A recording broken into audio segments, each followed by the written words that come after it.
दोस्तों, समाजवादी पार्टी के एक सांसद है उत्तर प्रदेश में कैराना से चुनाव जीतने वाली इकरा हसन। इकरा हसन बड़ी बेबाक है अपने क्षेत्र की जनता को लेकर, जनता के मुद्दों को लेकर, उनकी समस्याओं को उठाने को लेकर। संसद में हो, सड़क पर हो, अपने कार्यालय में हो, अपने क्षेत्र में हो, कहीं पर भी हो, हर वक्त उनके जहन में उनकी जनता ही रहती है। अपनी जनता के बारे में सोचते हैं और इकरा हसन की है सक्रियता, इकरा हसन की है लोकप्रियता। इसके मुरीद तो कई लोग हुए हैं। लोकसभा स्पीकर ओम बिरला से लेकर केंद्रीय मंत्री धर्मेंद्र प्रधान तक हर किसी ने इकरा हसन को लोहा माना है, उनकी अक्षमता को लोहा माना है, उनकी प्रतिभा को लोहा माना है। और अब 30 साल की इस युवा सांसद का, इस युवा लड़की का लोहा देश के प्रधानमंत्री ने भी मान लिया है। अखिलेश यादव की इस सांसद के फैन तो प्रधानमंत्री भी हो गए हैं। हुआ क्या वह मैं आपको बता देता हूं दोस्तों। 26 अगस्त को इकरा हसन का जन्मदिन था। इकरा हसन 30 साल की हो गई। उनके जन्मदिन के मौके पर इकरा हसन को एक चिट्ठी आती है और यह चिट्ठी प्रधानमंत्री नरेंद्र मोदी की तरफ से थी। प्रधानमंत्री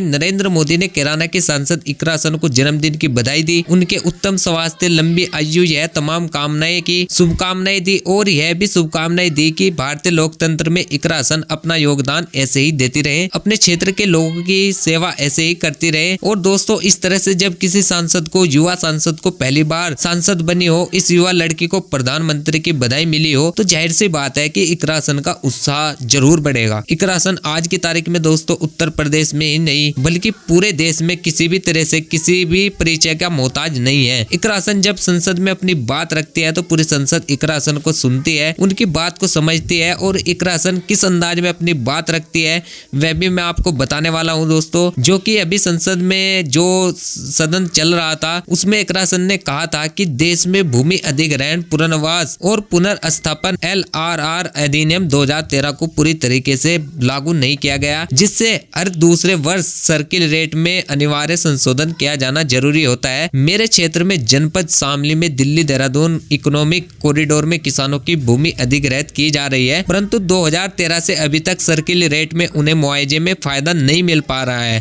तो दोस्तों, यह इकरा हसन ने कहा था। और इकरा हसन बेहद ही विनम्र, शालीन और संस्कारों को साथ लेकर चलने वाली सांसद है। राजनीति जिनको पाठशाला में मिली, परिवार में मिली, घर के आंगन में मिली, उनके पिता का नाम उनकी राजनीति की वजह से गिनीज बुक ऑफ वर्ल्ड में गया। वह विधानसभा के सदस्य रहे, विधान परिषद के भी सदस्य रहे, लोकसभा के भी सदस्य रहे और राज्यसभा के भी सदस्य रहे। मरहूम मनोवर हसन इकरा हसन के वालिद, मौजूदा वक्त में इकरा हसन के भाई भी विधायक है। यानी पश्चिमी उत्तर प्रदेश की राजनीति में इकरा हसन और उनके परिवार का मजबूत दबदबा है। इकरा हसन जहां भी जाती है, जिससे भी मिलती है, हर कोई इकरा का मुरीद हो जाता है। अपने राजनीतिक विरोधियों को भी इकरा कभी भी अपना दुश्मन नहीं मानती, बल्कि उनको विपक्ष का मानती है, प्रतिपक्ष का मानती है, लेकिन दुश्मन नहीं मानती। और राजनीति में दोस्तों ऐसा ही होना भी चाहिए। और तो दोस्तों, इकरा हसन ने आगे क्या कहा है? इकरा हसन ने कहा है कि आज हमारी पार्टी आदरणीय अखिलेश यादव जी के नेतृत्व में तीसरी सबसे बड़ी पार्टी बनकर उभरी है। तो दोस्तों, आप सभी को बधाई है। उसके लिए कोई भी पार्टी बिना विचारधारा की जिंदा नहीं रह सकती। और समाजवादी पार्टी की जो समाजवाद और पीडीए की विचारधारा है, आज उसी की बदौलत आप और हम इतने मजबूत हुए कि देश की विपक्ष की राजनीति को पार्टी ने मजबूती देने का काम किया, विपक्ष को मजबूती देने का काम किया। उत्तर प्रदेश हो दोस्तों, उत्तर प्रदेश हो और